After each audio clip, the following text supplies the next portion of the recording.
Bem, se você fechou sua Bíblia, abra novamente no livro de Miqueias. Um dos profetas menores. Eles são chamados profetas menores porque os livros são um pouco menores. Os profetas maiores, como Isaías, Jeremias, Ezequiel, Daniel, normalmente são escritos mais volumosos, mesmo que os capítulos não sejam tão grandes, o volume deles é maior. Miqueias é um profeta muito interessante, e eu gosto particularmente dos profetas menores. O reverendo Hernandes tem um comentário sobre o livro de Miqueias, e ele diz bem que Miqueias poderia estar nas nossas ruas, pregando no nosso tempo. E esse texto, irmãos, ele fala de um argumento interessante de Miqueias. E, na verdade, nós temos aqui um debate jurídico. Eu sei que não é bom falar de debate a essa altura, mas é um debate que nós temos aqui. Pelo que a notícia já veio aqui, a nossa presidente foi reeleita. Então nós devemos orar para que Deus abençoe, né, o nosso país. Eu sei que aqui em Jaú ela não foi muito bem votada, né? Mas respeitamos a democracia e que Deus abençoe a presidente e dê um país melhor para nós. Devemos orar, respeitar e obedecer às leis. Esse é o papel do crente, tá certo? Mas esqueça isso, volte para o texto. Vamos olhar para essa passagem belíssima das Escrituras Sagradas. Quero falar um pouquinho sobre o profeta Miqueias. Quem era o profeta Miqueias? Que tipo de pregação era a pregação de Miqueias? E qual a mensagem de Miqueias para a nossa vida hoje? Um pouquinho sobre ele. A Bíblia diz que ele era natural de Morasti. Era uma cidade que ficava próxima a Gate. Gate foi uma cidade dos filisteus, que os filisteus tomaram nos dias de Saul, nos dias de Davi. Talvez um lugar sem muita expressão política e econômica naquela época. Uma cidade insignificante no cenário nacional.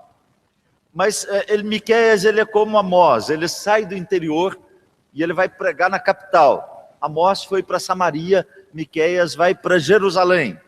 E ele vai pregar a sua mensagem lá na capital de Judá, na cidade de Jerusalém. Miqueias profetizou no mesmo período do profeta Isaías, ou seja, durante os reinados de Jotão, Acás e Ezequias. A superpotência da época era a Síria. A Síria já tinha dominado, inclusive, o reino do norte, e Israel, Judá, Jerusalém estavam sendo ameaçadas pelo poder dessa armada síria. E Miqueias prega, então, nesse período, junto com Isaías e com outros profetas dessa época. Calvino chega a dizer que Isaías e Miqueias eram colegas, eram amigos, companheiros de pregação. A mensagem de Miqueias é de juízo, de condenação, mas ele também aponta para a restauração, para o perdão de Deus, e ele é um profeta messiânico.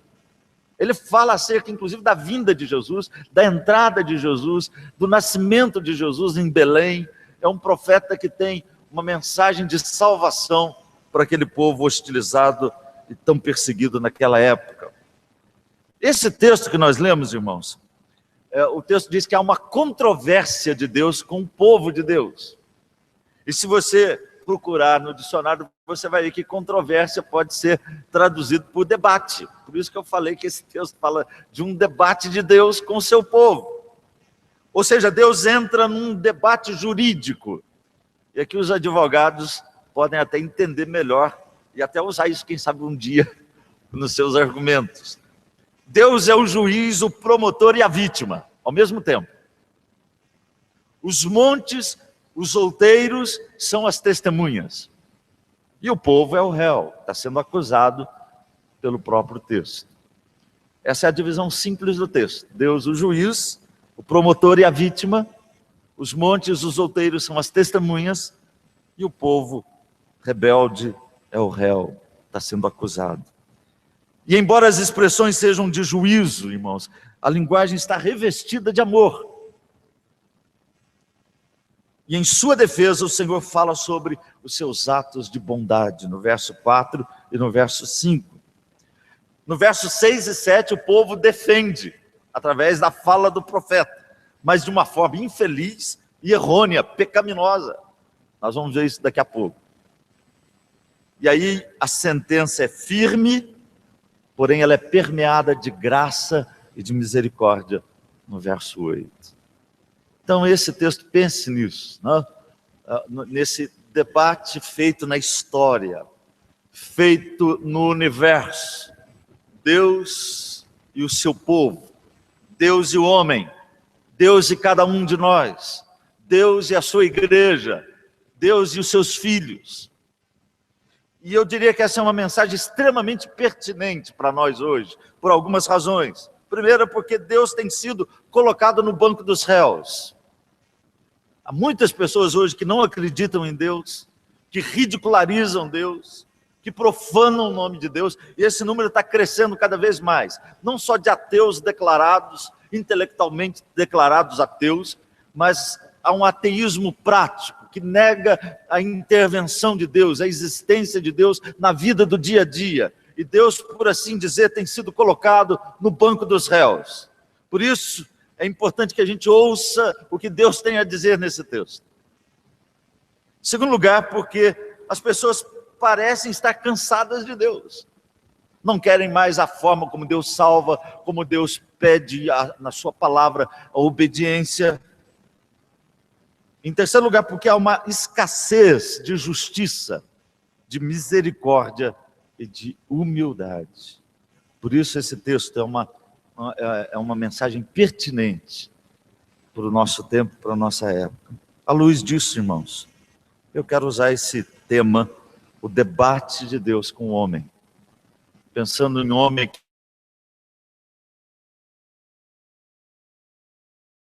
nós, humano comum.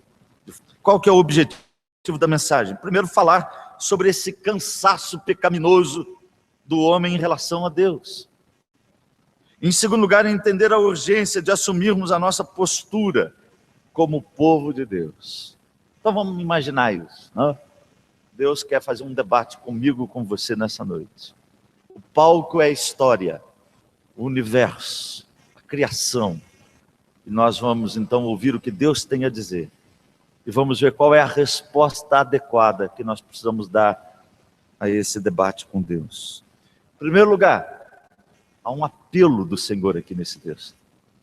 É um apelo muito claro. E esse apelo é um apelo feito, como eu disse, diante de testemunhas. Verso 1 e 2. Os montes e os outeiros são testemunhas. Olha o que diz o texto. Ouvi agora o que diz o Senhor. Levanta-te, defende a tua causa perante os montes e ouçam os outeiros a tua voz. E aí o Senhor diz, ouvi montes a controvérsia do Senhor, ou o profeta diz em nome do Senhor. E vós, duráveis fundamentos da terra, porque o Senhor tem controvérsia com o seu povo. O povo com Israel entrará em juízo. É interessante, por que Deus faz isso aqui, né? Se você voltar um pouquinho na história do povo de Deus, quando Deus fez a aliança com o seu povo, lá no Êxodo, ou em Deuteronômio, no Pentateuco, você vai perceber que Deus tomou os céus e a terra como testemunhas. Vamos ler? Deuteronômio 30, verso 19. Vamos dar uma olhada rápida nesse texto. Deuteronômio 30, verso 19.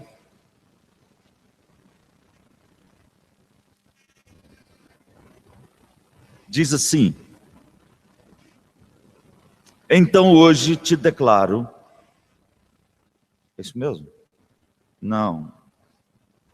Eu estou aonde aqui? Que eu me perdi. 30, 19, achei. Os céus e a terra tomo hoje por testemunhas contra ti, que te propus a vida e a morte, a bênção e a maldição. Escolhe, pois, a vida, para que vivas, tu e a tua descendência. Olha que interessante. Na aliança de Deus com o seu povo, o que ele diz? Os céus e a terra tomo hoje como testemunha. E agora é como se Deus estivesse chamando essas testemunhas para aquilo que ele vai dizer para o seu povo. É como se ele estivesse convocando as testemunhas para essa ocasião. Há um apelo do Senhor aqui. E a terra, o céu, e a gente vai perceber que a história também é essa testemunha de Deus. Agora, irmãos, esse apelo de Deus é um apelo comovente. Charles Spurgeon, quando ele comenta esse texto, ele fala desse apelo comovente de Deus. No verso 3, a primeira parte do versículo, ele diz: povo meu, que te tenho feito. Há um apelo comovente do coração de Deus para o seu povo. Por que esse apelo é comovente? É comovente em virtude da atitude do povo. Porque Deus tinha abençoado, Deus tinha sustentado, libertado o povo do Egito. Deus tinha abençoado no deserto. Deus tinha conduzido o povo à terra da promessa. E esse povo, protegido, amado, amparado por Deus, que Deus fez uma aliança com ele. E os céus, a terra, os montes, os outeiros eram testemunhas disso. Esse povo abandonou o Senhor, voltou as costas para ele, reclamou dele, abandonou ele. E aí Deus faz esse apelo comovente: povo meu, que te tenho feito. É comovente, irmãos, porque demonstra uma espécie de grito de tristeza do coração de Deus. É como se Deus estivesse suspirando. Eu gosto de passagens quando Jesus, ele expressa esse sentimento diante de pessoas, às vezes da incredulidade. Quando a Bíblia diz que uma geração incrédula que Jesus se deparou com uma geração incrédula, a Bíblia diz que Jesus deu um suspiro. Oh, geração incrédula, até quando vos sofrerei? É esse o suspiro, esse é o apelo comovente de Deus aqui no texto. É comovente também, irmãos, porque é um apelo de amor, do desejo de Deus. Olha que texto maravilhoso, que a gente precisa pensar hoje, de forma séria na nossa vida. Mas eu diria também, irmãos, que esse apelo de Deus, ele demonstra um fato doloroso e paciente ao mesmo tempo. Olha o restante do verso 3, ele diz: e com que te enfadei? Responde-me. Deus está, por assim dizer, argumentando de forma calorosa, mas ao mesmo tempo comovente. Deus está fazendo um apelo doloroso, mas também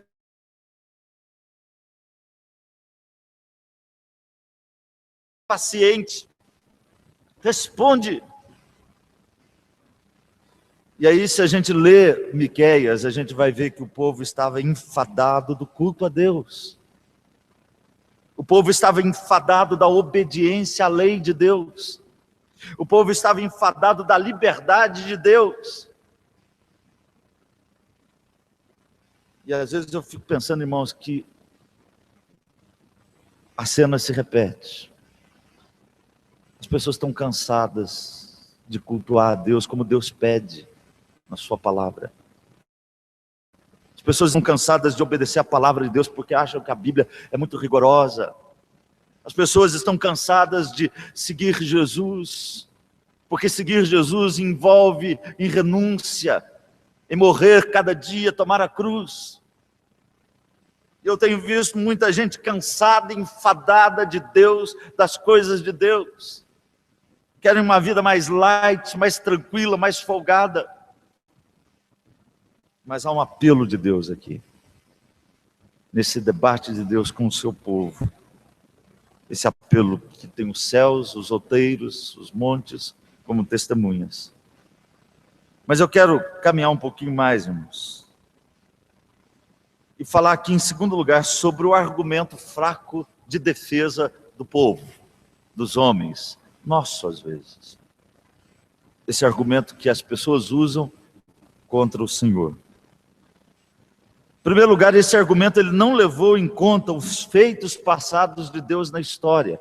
Olha o verso 4, o que o profeta diz aqui nesse versículo. Pois te fiz sair da terra do Egito, da casa da servidão, te remi, e enviei adiante de ti Moisés, Arão e Miriam. É como se o Senhor estivesse falando, olha, vocês estão enfadados, cansados de mim, estão argumentando agora contra mim, mas vocês não estão levando em conta o que eu fiz na vida de vocês. Ou seja, o argumento não leva em conta os feitos passados de Deus na história. Olha que o texto diz, o Senhor libertou o povo do Egito, verso 4. O Senhor proveu líderes para o seu povo no deserto, a segunda parte do verso 4. E o Senhor protegeu o povo, diz o verso 5, quando o rei Balaque tentou destruir. Quando ele, rei de Moabe, através de Balaão, tentou destruir o povo de Israel, amaldiçoar aquele povo, mas o Senhor interveio. O Senhor fez com que uma mula falasse. E o Senhor guardou, protegeu, amparou o povo de Israel lá no deserto. Sabe, quando a gente reclama de Deus, às vezes a gente não tem coragem de falar isso. Não, eu estou cansado de Deus. Mas quando a gente não vem na igreja, quando a gente não vive a vida cristã, quando a gente reclama das coisas, quando a gente murmura pelo caminho, é como se a gente estivesse falando, eu estou cansado de servir a Deus, estou cansado das coisas de Deus. E a gente não leva em conta o testemunho da história. A gente não olha para trás e não vê que Deus tem nos abençoado. Como diz Samuel, até aqui nos ajudou o Senhor. Quem aqui, irmãos, pode se levantar e dizer, Deus não me ajudou na minha vida? Ninguém pode falar isso. Ninguém pode dizer isso. Quando a gente argumenta com a vida, não vivendo um cristianismo bonito para Deus, a gente está esquecendo o testemunho da história. Por isso eu chamo de argumento fraco da defesa. Segundo lugar, esse argumento ele é fraco, mas ele é pecaminoso. Por quê? Ele tentou impressionar Deus com ostentação. O verso 6 e 7 são contra-argumentos do povo em relação ao argumento de Deus. Deus faz o apelo comovente. Em quem te enfadei? O que eu tenho feito? Responde. E aí o povo respondia de que forma? Versos 6 e 7, olha que interessante. Com que me apresentarei ao Senhor? Olha a resposta do povo, através da boca do profeta. E me inclinarei ante o Deus excelso. E aí a resposta. Virei perante ele com holocaustos, com bezerros de um ano. Agradar-se-á o Senhor de milhares de carneiros, de 10.000 ribeiros de azeites. Em outras palavras, o povo estava tentando impressionar Deus com ostentação, com quantidade. Vamos oferecer muitos sacrifícios para Deus. Muitos carneiros, muitos rios de azeites, litros e litros e mais litros de azeites. Vamos oferecer isso para Deus e Deus vai ficar impressionado com a gente. Deus vai olhar lá do céu, ele vai ver aquela quantidade de sacrifício e Deus vai ficar impressionado. Mas a Bíblia diz que não. Que Deus não deseja sacrifícios oferecidos por corações desobedientes. Por mais que a gente multiplique os nossos sacrifícios. Se você pegar 1 Samuel 15, 22, a Bíblia diz que Saul ofereceu muitos sacrifícios para Deus. Ele tinha desobedecido ao Senhor. Mas aí ele tentou enganar Deus. E quando Samuel chega lá, Saul diz, viu o que eu fiz? E aí Samuel diz, mas o que barulho de ovelha, de balido de ovelha é esse que eu ouço? E aí Saul diz, não, isso aí eu peguei, Deus proibiu eu pegar, mas eu peguei para fazer um sacrifício para Deus. Então eu vou matar todas essas ovelhinhas, esse gado todo que eu peguei, dessa guerra que eu ganhei, e eu vou oferecer para Deus. Samuel diz, Deus não tem prazer nos sacrifícios, Ele quer obediência. O obedecer é melhor do que sacrificar. Esse texto é impressionante, irmãos. Oséias 6,6 também fala isso, que Deus não se compraz nos sacrifícios, nos holocaustos. Deus quer obediência. Ou seja, é um conceito essencialmente pagão. Que quantidade de sacrifício influi na graça de Deus, na misericórdia de Deus. Esse é um conceito pagão.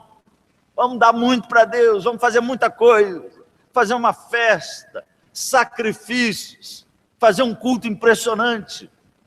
Deus não quer ser impressionado, irmãos, porque Ele não se deixa impressionar. Ele quer obediência.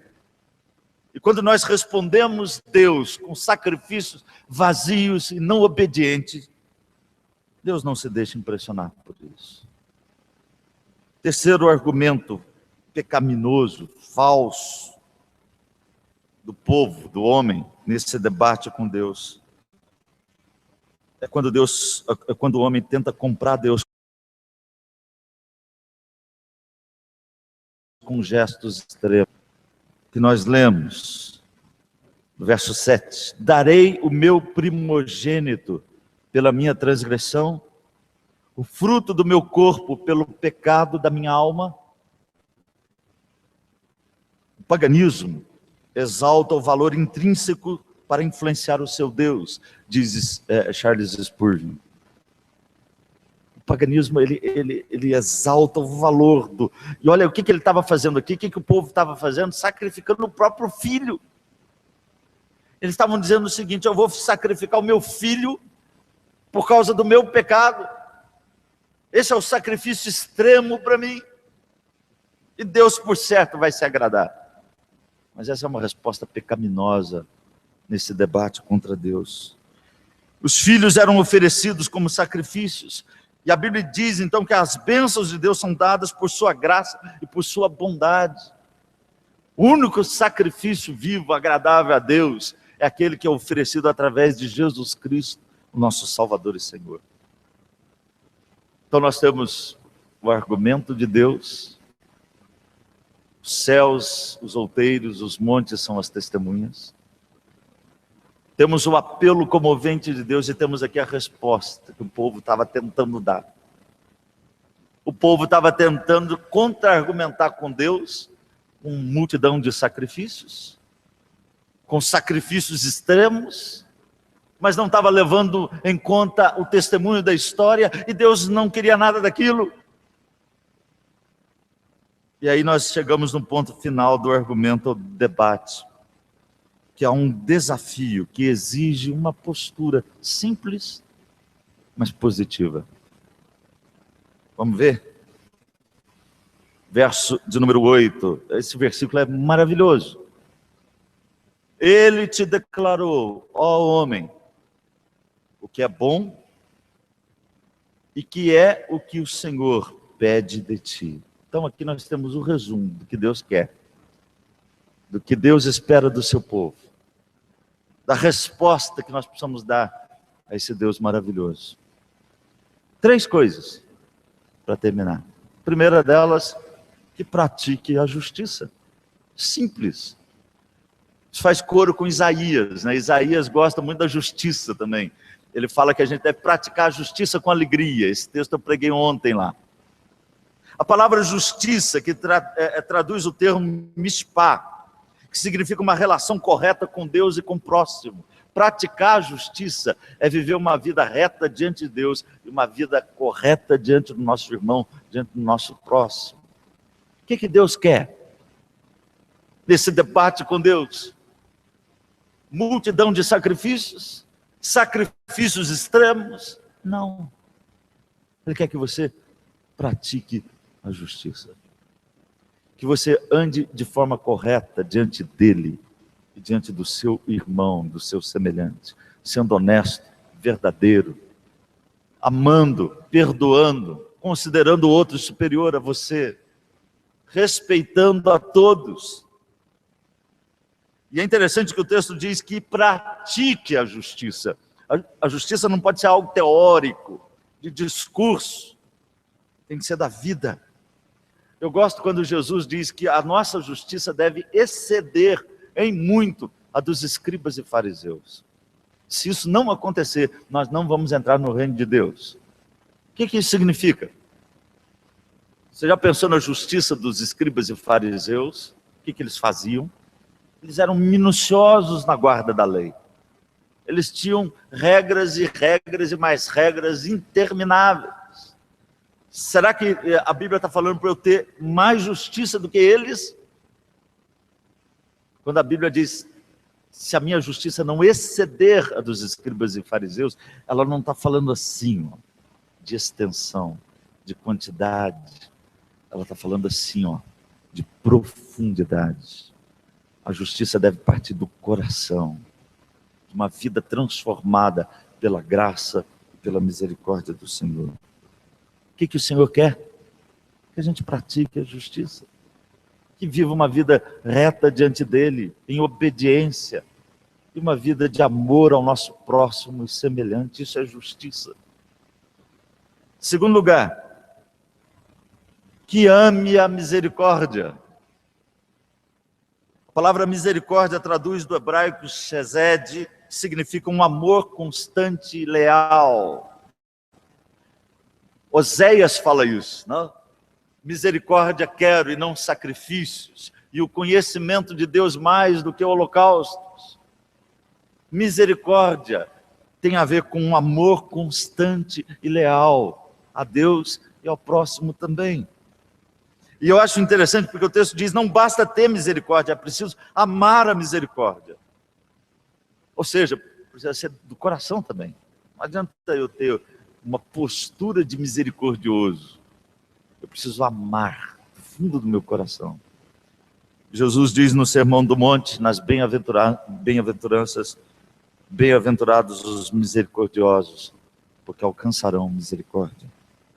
Em terceiro lugar, que ande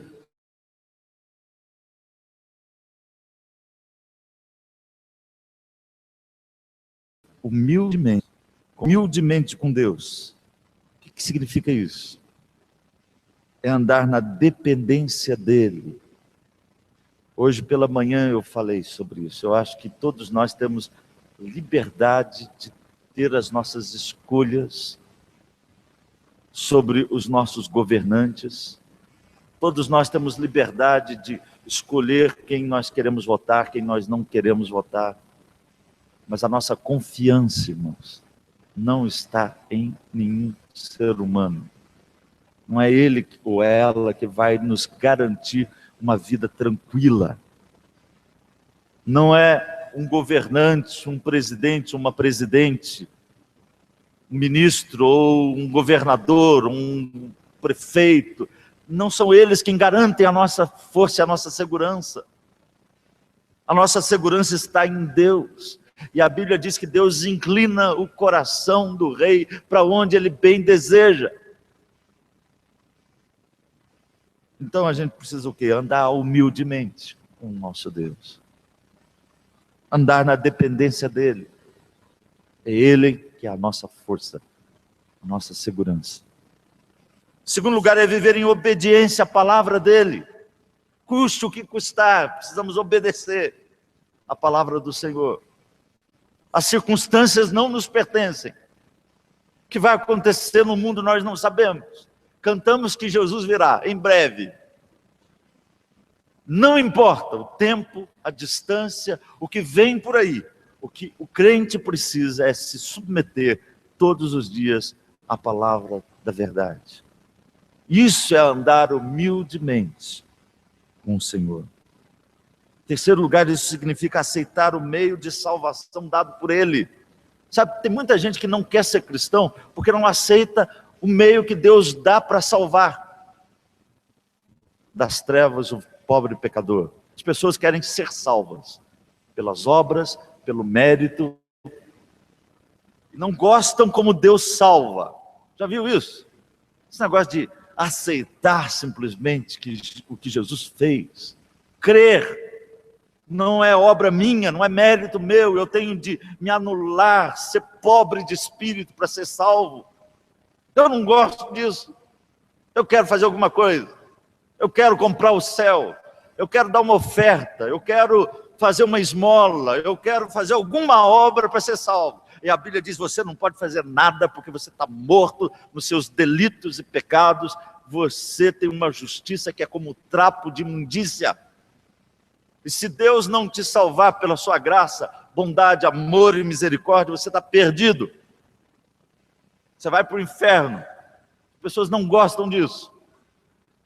Mas Deus quer que você ande assim, humildemente, na dependência da salvação que vem dele. E o último lugar é reconhecer que sem Ele, nada somos e nada podemos fazer. Muito bem, irmãos. Vamos terminar nossa mensagem. O debate de Deus com o homem. Primeiro, há um apelo do Senhor. Há um argumento fraco da defesa. E há um desafio que exige uma postura corajosa. E eu quero fazer 3 aplicações. Primeira, uma pergunta. O que Deus fez? Não estou dizendo que é você, entenda você aqui de forma geral, por favor. O que Deus fez para você estar cansado dele? O que Deus fez para que as pessoas se cansem dele? O que Ele fez? Boa pergunta, né? Por que há hoje uma caminhada na direção do ateísmo, de um gnosticismo vazio, um agnosticismo vazio? Por que as pessoas estão caminhando hoje também para as seitas, para as religiões neopentecostais, que exaltam os sacrifícios, que lisonjeiam um ser humano? O que Deus fez? Boa pergunta, não é?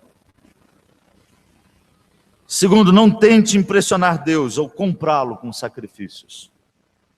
Creia em Cristo e obedeça a sua palavra. Terceiro e último lugar, de forma simples, pratique a justiça, ame a misericórdia e ande humildemente diante do seu Deus.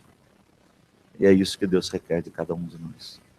Nesse Brasil, de tantas lutas, de tantos dramas, de tanta injustiça, nós possamos fazer essa diferença, de andar no Senhor, de amar a misericórdia, de praticar a justiça. Que Deus nos abençoe, amém? Vamos encerrar o nosso culto cantando mais um hino. Vamos ficar em pé e vamos cantá-lo.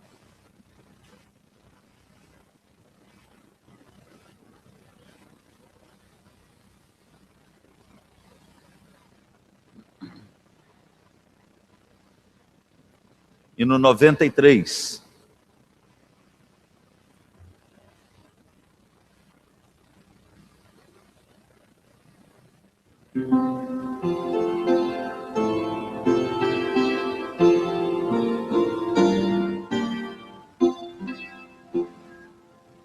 Somente ponho a minha fé, Santo Jesus, no sacrifício remidor do sangue do bom Redentor. E o meu amor estão firmados no Senhor, estão firmados no Senhor. Se não posso fazer,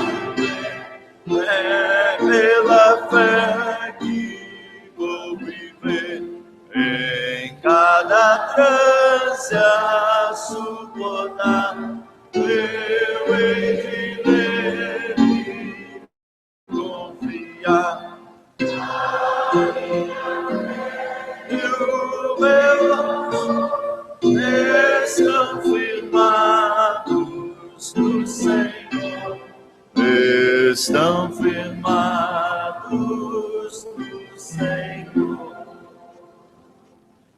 A sua graça é muito leal, abrigo casto temporal, me cercar minha tentação e fortalece a sua mão. O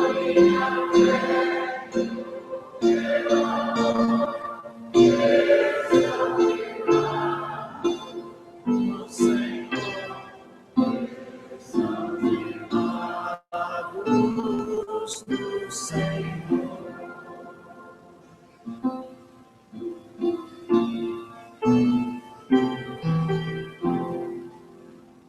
Quando a trombeta ressoar, irei com ele, salvos cantarei, louvor eterno ao grande Rei. Meu amor, estão firmados no Senhor, estão firmados no Senhor. Que assim seja, né? Todos os dias. Pai bondoso e querido, nós agradecemos por esse culto. Obrigado, ó Pai, porque temos o privilégio de oferecer a Ti, através do Teu Filho Jesus, um culto segundo a Tua palavra. Ó Deus querido, que nós jamais nos desviemos desse propósito.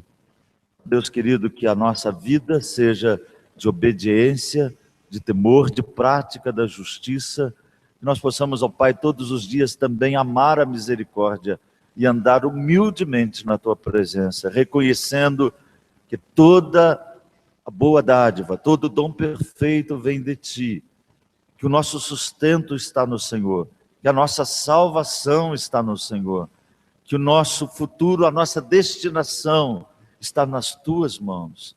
E, ó Deus querido, que nós possamos, como acabamos de cantar, viver por essa fé, ó Deus, firmados cada vez mais na promessa de que no Senhor a nossa confiança, a nossa salvação e a nossa vida está, ó Pai, portanto, nas Tuas mãos. Nós oramos pela Tua igreja, pelo Teu povo, pelo nosso país. Abençoa, Pai, os nossos governantes, que nós vivamos dias mais tranquilos, dias de paz, dias de justiça, Senhor. E que possamos, ó Deus querido, caminhar debaixo do Teu temor, aproveitando as oportunidades para falar da Tua palavra para aqueles que não Te conhecem. Abençoa, portanto, as nossas vidas, Senhor, nós Te agradecemos e pedimos em nome de Jesus. Amém. E agora, irmãos, que a graça preciosa de Jesus, o nosso Salvador e Senhor, que o amor de Deus, o nosso eterno e poderoso Pai, que a comunhão, as consolações e a companhia do Espírito Santo sejam com todos nós, com todo o povo de Deus espalhado pela face da terra, hoje e para todos sempre. Amém.